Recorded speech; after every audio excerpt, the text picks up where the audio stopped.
Seja muito bem-vindo, seja muito bem-vinda à Semana da Advocacia de Resultado. Eu sou Leandro Nascimento e hoje vou bater um papo com você sobre marketing digital aplicado à advocacia de nicho.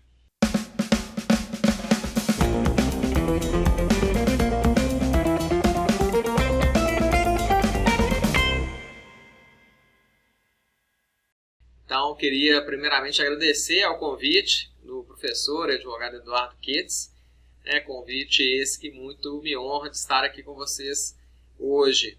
E também gostaria de parabenizar a todos por estarem aqui buscando conhecimento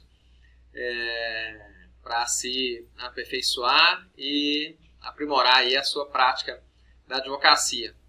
Bom, para quem ainda não me conhece, eu sou o diretor do IBJUS e nós atuamos desde 2014 com cursos online, aulas ao vivo, com esse foco na prática da advocacia. Então, desde 2014 que a gente conhece histórias e vê aí o dia a dia dos nossos alunos na batalha pela diferenciação nesse mercado tão concorrido e na busca aí de resultados na advocacia. Então, vamos começando, o que eu separei para vocês aqui hoje, a gente falar um pouquinho aí sobre essa questão dos nichos, a estratégia generalista versus especialista, falar um pouquinho sobre o código de ética da OAB, que para muitos aí é o grande vilão do marketing dos advogados, e um pouquinho sobre publicidade profissional, como você, algumas dicas aí para você alcançar os clientes na sua região, no nicho que você escolheu para atuar. Bom, esse número aí eu atualizei recentemente lá no site da OAB Nacional. Não é segredo para ninguém que a gente tem 1.163.209 advogados ativos no Brasil. Se a gente considerar a população aí, de 209 milhões de habitantes, nós vamos chegar no número aí de mais ou menos um advogado para cada 180 habitantes. Então, realmente, a concorrência é feroz. Então, a gente vai conversar um pouquinho hoje justamente sobre como se diferenciar dessa massa aí de advogados que estão em atuação no mercado.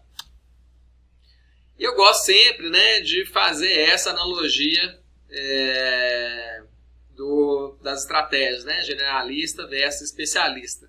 E eu também sempre gosto de contextualizar aí que no Brasil existem inúmeras realidades, várias cidades de portes totalmente diferentes, então para cada advogado a situação é uma. Então, para alguns vai fazer mais sentido uma estratégia, para outros outra. Agora, o importante é você entender qual é o seu lugar aí do mercado e se você achar por bem mudar de estratégia, você também não precisa fazer isso de uma hora para outra, do dia para a noite você vai mudar completamente, então você pode ir fazendo isso gradativamente. Então, sobre a questão do generalista versus especialista, eu uso sempre o exemplo da medicina, porque na medicina a gente já tem uma super especialização, quando você precisa de algum atendimento específico, às vezes você tem um ortopedista de mão, você tem oncologistas aí especializados em cada ramo aí da oncologia. Então é uma profissão que já está num nível de especialização muito grande. E na advocacia a gente não tem essas especialidades reguladas pela OAB. Então, o advogado que ele se diz tributarista, ele passa a ser tributarista. Não tem uma validação da OAB, você só pode usar o título de tributarista se você fizer essa prova, se você fizer aquele curso, aquela especialização. Então, o que acontece? Isso faz com que, primeiramente, os advogados saem da faculdade com um preparo aí, para manejar os processos, focado aí muito nos litígios, mas, no entanto, nenhuma prática de mercado. E, geralmente, o que acontece é que você tende a ir para o caminho do generalista, porque surgem clientes com diversas demandas e a sua intenção é atender o máximo possível de clientes, né? Então, no caso aí da medicina, vamos pensar, né? Se você tem um problema simples aí de saúde, um problema que você já está acostumado, né? Que você sabe a solução, já pesquisou ali no Google, né? Já sabe como é que faz para resolver, qual médico você vai procurar? Né? Você vai procurar aquele médico do posto de saúde, um médico, né? Um clínico geral, um médico que vai te cobrar o mínimo possível, né? Porque você já conhece o problema, aquele problema não te aflige, você sabe qual que é a solução, então o médico para você pouco importa. Agora, do outro lado, né? Se você tem um problema grave, né? Você foi diagnosticado aí com um problema grave de saúde, você sabe que se você não resolver aquilo, esse negócio vai te dar um problema danado. Então, o que você faz? Você vai procurar um especialista, não é isso? E o valor da consulta do especialista? Você vai pagar o preço que for, porque você precisa resolver aquele problema. Se for um tratamento que está além, né, das suas possibilidades, você vai fazer uma vaquinha na família, você vai arrumar alguma forma de conseguir aquele tratamento. Né? Então, na advocacia, acontece a mesma coisa. Então, se você se posiciona como generalista, você está nivelando com uma série de outros profissionais que fazem a mesma coisa e atendem o cliente, né, por um valor, muitas vezes, que hoje a gente vê aí muitos relatos de, às vezes, ter leilão, de honorários, né? A pessoa cota no lugar, depois orça com outro profissional e acaba fechando com o profissional que tem o melhor preço, né? E a questão da qualidade do serviço, né? Da especialização, do quanto ele pode trazer de resultado ali para o cliente, fica em segundo plano. Né? Então, essa é a reflexão que eu trago para vocês. Então, pode ter certeza que às vezes no início da carreira pode parecer até contra-intuitivo, né?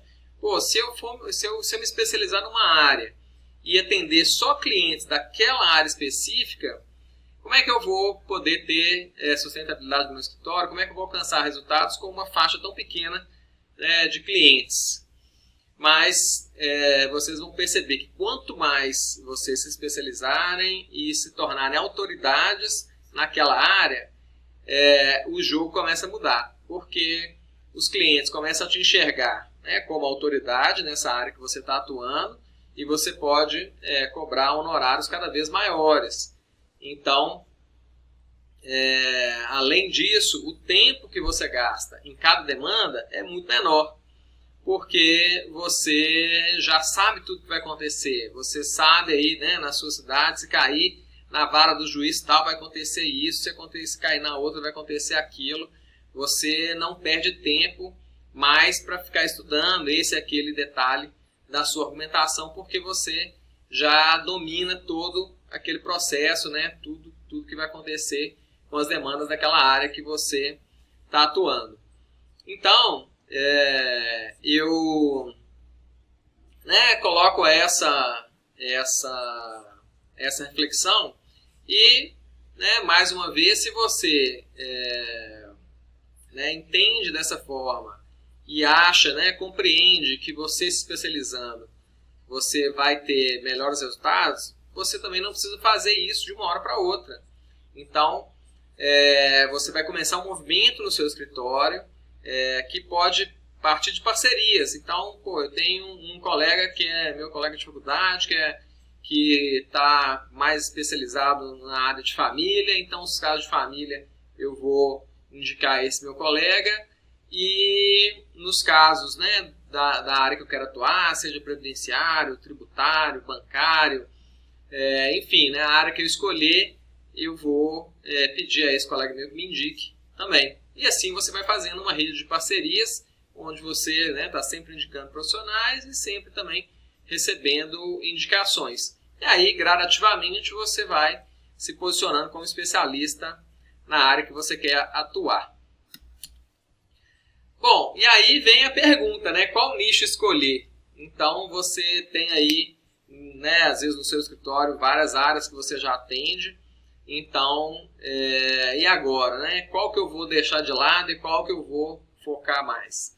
Então, a minha dica para você é que você escolha a área que você tem mais afinidade, que você tem prazer em atender os clientes, né? Então, você vai, né? Quem já atuou em várias áreas sabe que o perfil dos clientes é bem diferente.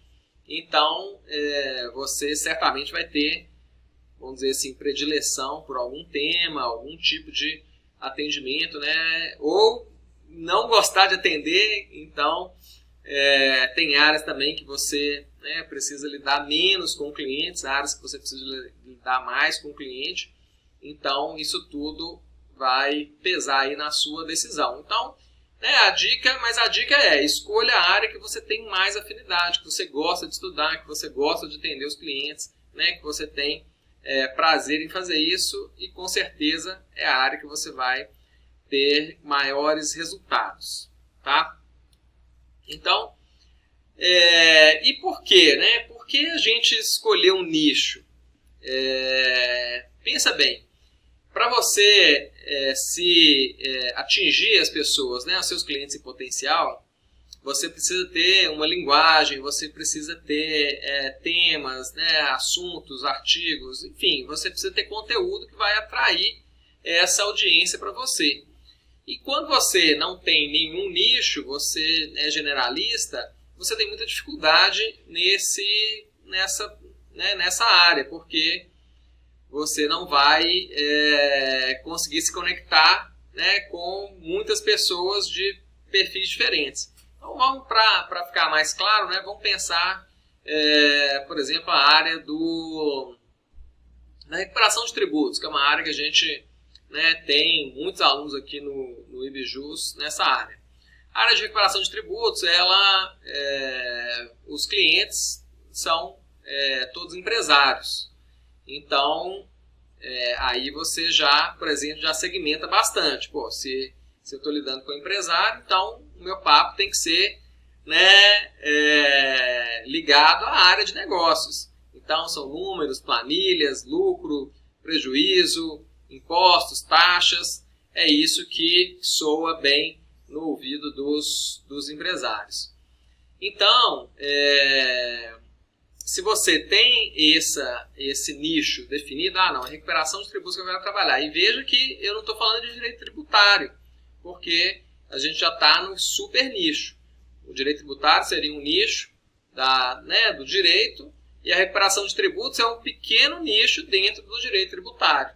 Então, aí a pessoa que você tem que atingir fica mais clara, né, para você. E você consegue, inclusive, definir um perfil, vamos dizer assim, né, padrão desse tipo de cliente, que a gente chama no marketing de persona.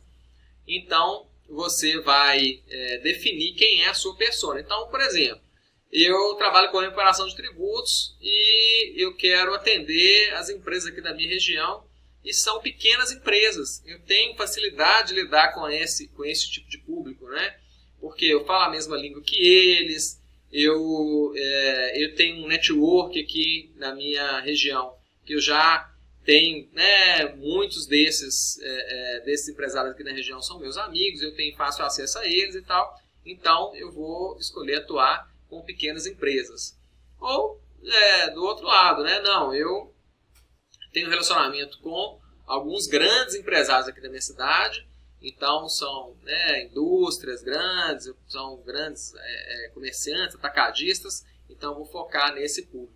Então veja que dentro do direito tributário, dentro da recuperação de tributos, a gente pode ter personas diferentes.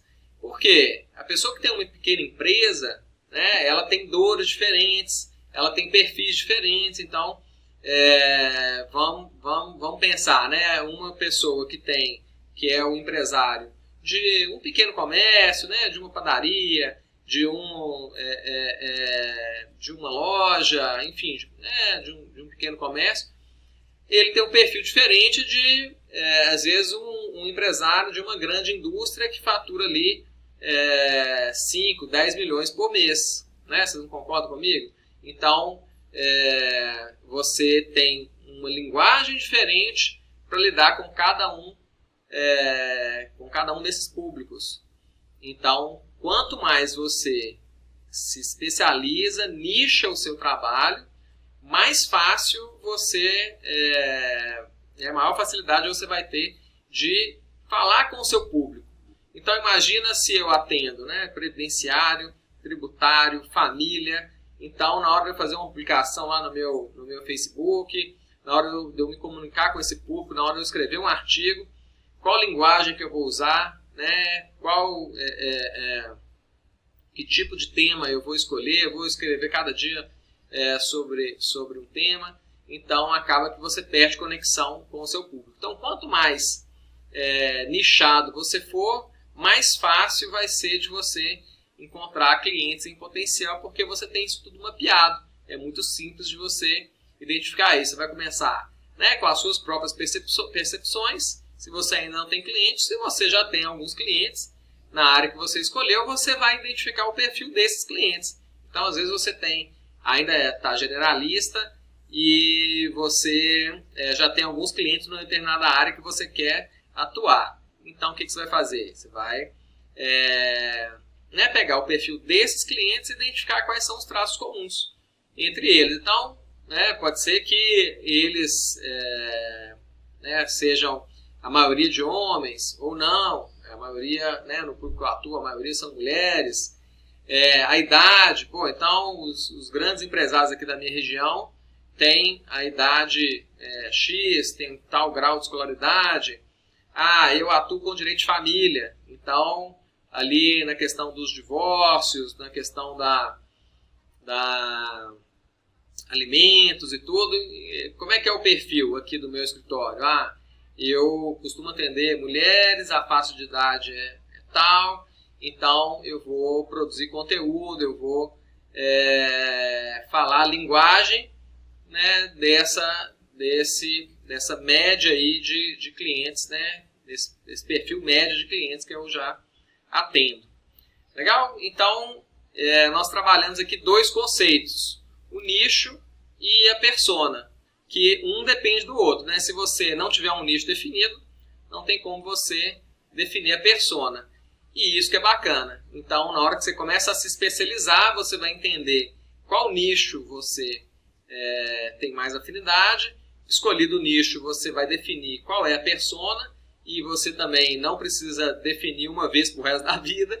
Você definiu uma vez, né, para você começar o trabalho, e à medida, né, que você for caminhando, você vai tendo cada vez mais noção, mais certeza de qual é o nicho, e você vai, né, revisando essa sua definição de persona. Legal, pessoal? Então, o que acontece? Depois definido isso, a brincadeira passa a ser essa aqui, ó. O seu desafio é conseguir se comunicar com o público geral, tá? Que está aqui, que é uma grande quantidade de pessoas que tem acesso, né, às suas publicações, enfim, ao conteúdo que você produz. E aí você precisa tirar essas pessoas do público geral e trazer para a sua rede de relacionamento, tá? Aqui, na rede de relacionamento, já são pessoas que você tem o contato delas, elas entraram em contato com você, você tem elas no Messenger, você tem elas no WhatsApp, você tem o e-mail delas, então esse público constitui a sua rede de relacionamento. E aí, depois que você trouxe essas pessoas para a sua rede de relacionamento, você vai transformá-las em seus clientes. Essa é um outro conceito fundamental do marketing, que é o funil de vendas, e que ele funciona, né, para qualquer tipo de negócio, para qualquer tipo de serviço, aonde tem algo sendo vendido, sempre o funil de vendas vai estar presente. Legal? Então, vamos falar então um pouco sobre o grande, né, vilão aí, né, considerado vilão dos advogados, o Código de Ética e Disciplina da OAB. Tá? E eu gosto sempre também de falar que se vocês, né, advogados, acham que o Código de Ética da OAB é bem restritivo, imagina o Código de Ética dos médicos, né, dos dentistas, dos fisioterapeutas, que são áreas da saúde onde tem uma regulamentação muito mais forte do que na advocacia.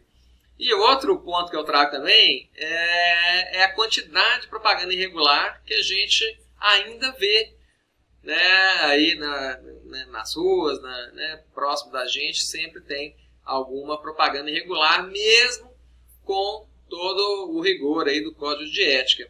E o que eu sempre falo em relação à propaganda irregular é que ela é feita por profissionais com visão de curto prazo, elas não contribuem em nada para a classe, né? Os clientes que esse advogado atrai são clientes que se conectam também com esse tipo de propaganda irregular.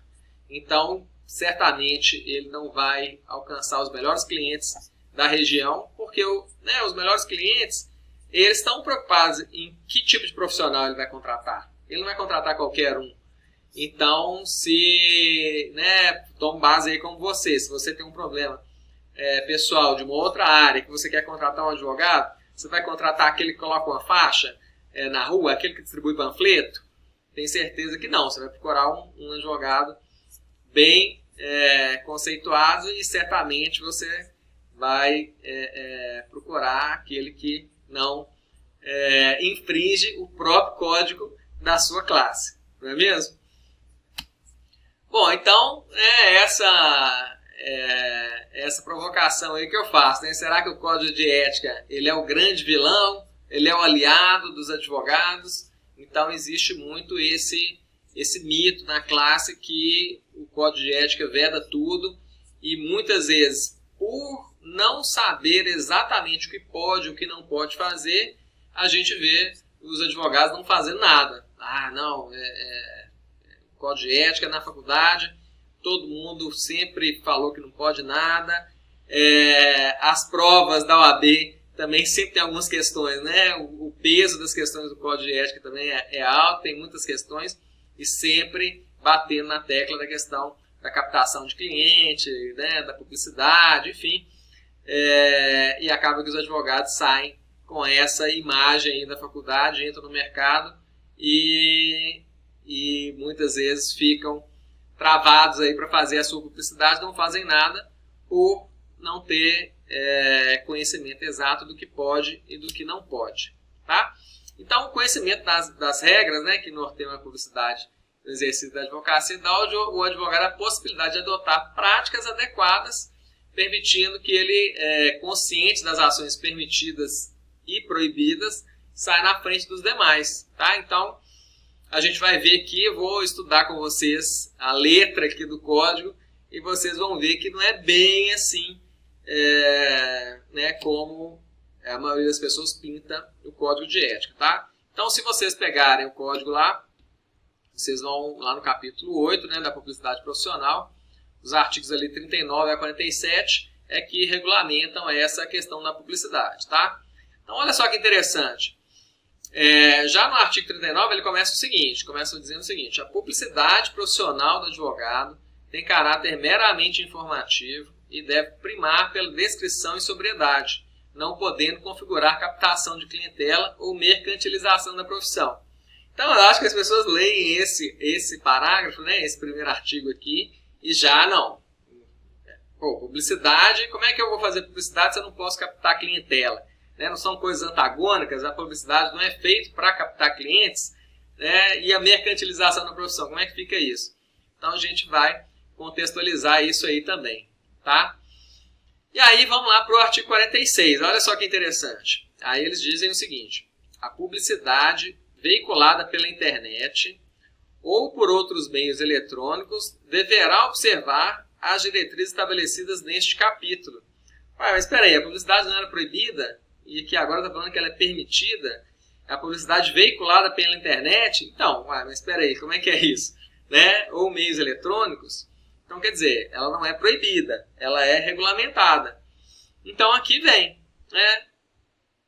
Olha só, parágrafo único. A telefonia e a internet podem ser utilizados como veículo de publicidade. inclusive para o envio de mensagens a destinatários certos, desde que estas não impliquem no oferecimento de serviços ou representem forma de captação de clientela. Então, olha só, veja bem, a mercantilização e a captação de clientela, ela está muito mais ligada a um tipo de publicidade que ela, inclusive, foi muito utilizada e na nossa história aí, que é o principal meio de publicidade é através de ofertas diretas de serviço. E isso, vocês vão notar que nos últimos anos para cá, né, com a questão da internet, esse tipo de publicidade, obviamente que ela tem, sempre vai ter o espaço dela, mas a publicidade começou a mudar. E o marketing de conteúdo começou a ganhar cada vez mais espaço. Porque antes a gente tinha um cenário onde poucos veículos de mídia detinham, né, audiência de grandes massas. Então o espaço publicitário era muito caro. Então você tinha que fazer uma propaganda ali de 15 segundos, de 30 segundos e vender o seu peixe ali naquele espaço. E com a questão da internet, o tempo de publicidade não passou a não ser mais problema, porque você tem, né, um tempo, vamos dizer assim, limitado para falar com a sua audiência através da internet. E você começou a ter também uma segmentação muito grande aí dos influenciadores digitais. Então você pulverizou a audiência dentro de milhões aí de canais diferentes, tá? E o marketing de conteúdo para a classe dos advogados o que é mais efetivo. Então ninguém vai comprar, né, ninguém vai contratar o seu serviço se você fizer uma oferta direta. Olha, contrate aqui, né, o meu serviço de recuperação de tributos, acabe com as suas dívidas, enfim, renegocie os seus contratos. Esse é a publicidade que todos nós estávamos acostumados, mas que ela, hoje em dia, já vem se modificando muito. E as empresas, inclusive as grandes marcas que faziam esse tipo de publicidade, hoje já destinam grande parte aí das suas verbas para o marketing de conteúdo através da internet. Tá? Então, esse tipo de marketing está ao alcance de todos vocês a partir do momento que vocês comecem a gerar conteúdo. E você não precisa vender o seu serviço diretamente para você atingir o cliente. Né? É o vender sem vender. A partir do momento que você começa a criar conteúdo que atrai os clientes em potencial, que a gente definiu, né, no início aqui da apresentação, através do nicho, da persona, esses clientes já vão te enxergar como autoridade naquela área e aqueles que tiveram problema naquele momento, eles vão te procurar, porque é só ele entrar, né, em contato com você através do direct, do Messenger, do WhatsApp. Então, vocês estão acessíveis pelas redes sociais. E aí, aqueles que não estão com problema agora, mas que terão aquele problema no futuro, terão aquela demanda no futuro, eles vão procurar quem? Aquele que é autoridade naquele assunto. E aí, ele vai lembrar de você, porque se você mantém publicações regulares com conteúdo sobre a sua área, certamente você vai estar ali na mente desse cliente. Legal? Então, no caso do Código de Ética, quando ele fala publicidade informativa, é aquela que dissemina uma ideia, divulga uma tese, apresenta um entendimento sobre leis ou direitos de interesse geral, sempre com sobriedade. Então, esse tipo de publicidade, permitida pelo Código de Ética, ela se encaixa perfeitamente no marketing de conteúdo, que é utilizado amplamente na internet. E é isso que eu recomendo que vocês façam. Tá?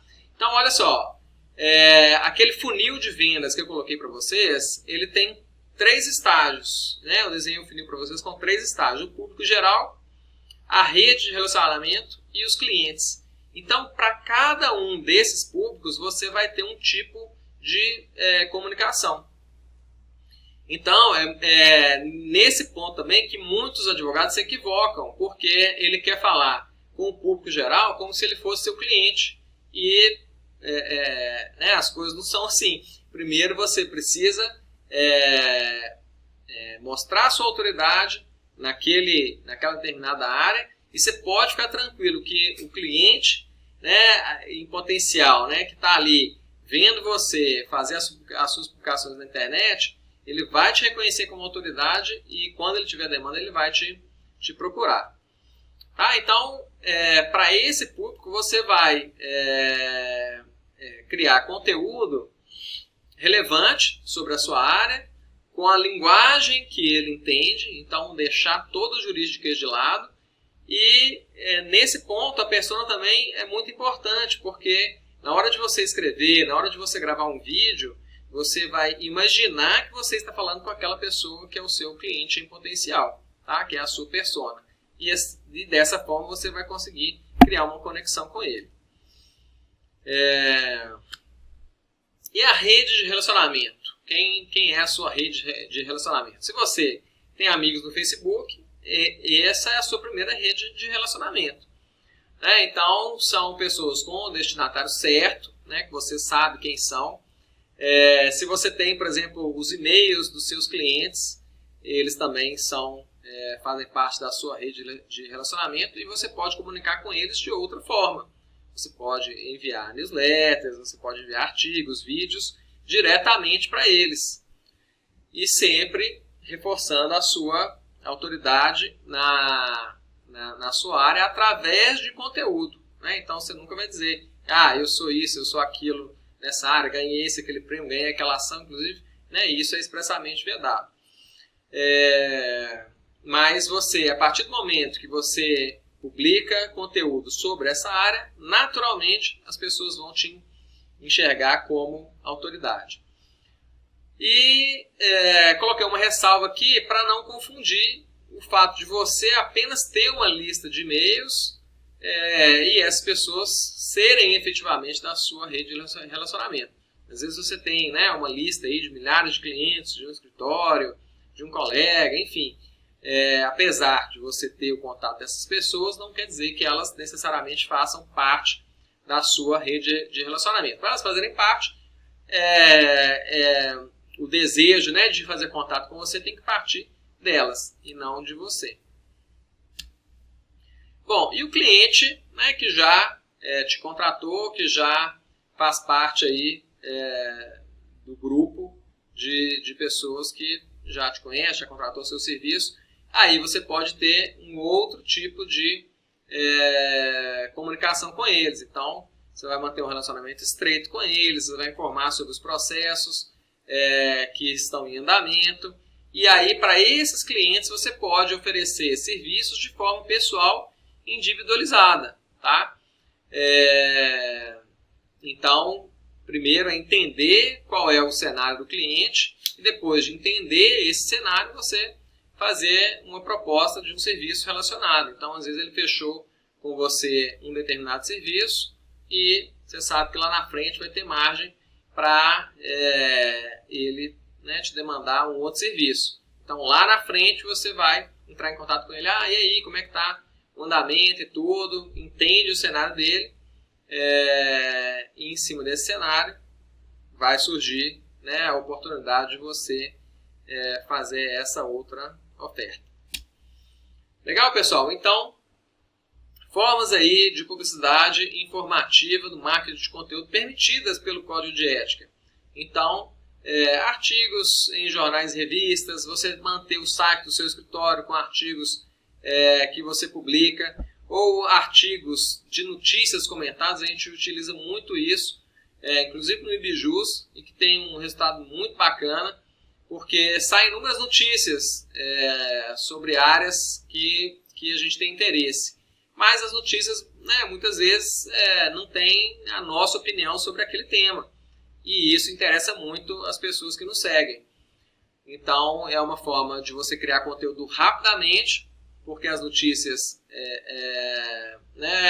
já estão prontas e você vai emitir a sua opinião sobre aquilo. Então, fica bem mais tranquilo, bem mais rápido de você produzir esse conteúdo.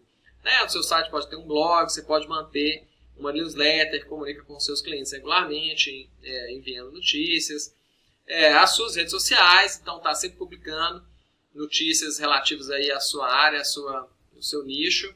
Entrevistas, né, imprensa, inclusive nos seus perfis sociais, você pode também fazer lives e convidar outras pessoas para serem entrevistadas, colegas, enfim, autoridades aí na área onde você atua. Isso aí pode fazer muita diferença na sua rede aí de relacionamento. A partir do momento que você começa a se relacionar e criar conteúdo com pessoas também que já têm autoridade formada aí na área. Bom, e aí uma dica aqui para você não incorrer em nenhum erro aí na hora de publicar, né, infringir alguma norma aí do Código de Ética, eu coloco essas 4 perguntinhas aí para você fazer sempre sobre o seu conteúdo antes de publicar. Tá? Então, as 2 primeiras, né, se você responder sim, se o conteúdo é informativo e se é sóbrio e discreto. Tá? Se você respondeu sim, ok. E as outras 2, né, se ele induz ao litígio ou se ele mercantiliza a profissão. Então, se você responder não para essas 2 perguntinhas, ok, seu conteúdo está de acordo com o Código de Ética e você pode publicar ele na internet. Bom, pessoal, então eu gostaria de fechar aqui a minha participação na Semana do Advogado com essa frase aí, né, que a reputação do advogado é o seu maior ativo e é isso que vai te fazer conquistar mais e mais clientes na sua área de especialização. Tá? E você pode ter certeza que a propaganda irregular, né, ela, de forma alguma, ela vai te trazer resultados a longo prazo. E pode ter certeza, né, que reforçando a sua autoridade, você vai ter sempre uma reputação e vai conseguir extrair cada vez mais resultado através dessa estratégia. Legal? Então, aqui as referências que eu usei para fazer essa apresentação para vocês. Então, eu vou me despedindo. Deixo aqui o meu perfil lá no Ibijus, ibijus.com/leandro. Vocês também estão todos convidados a conhecer a nossa comunidade, aí sempre com conteúdo, cursos e professores focados aí na prática da advocacia. Então, sucesso máximo a todos e até a próxima.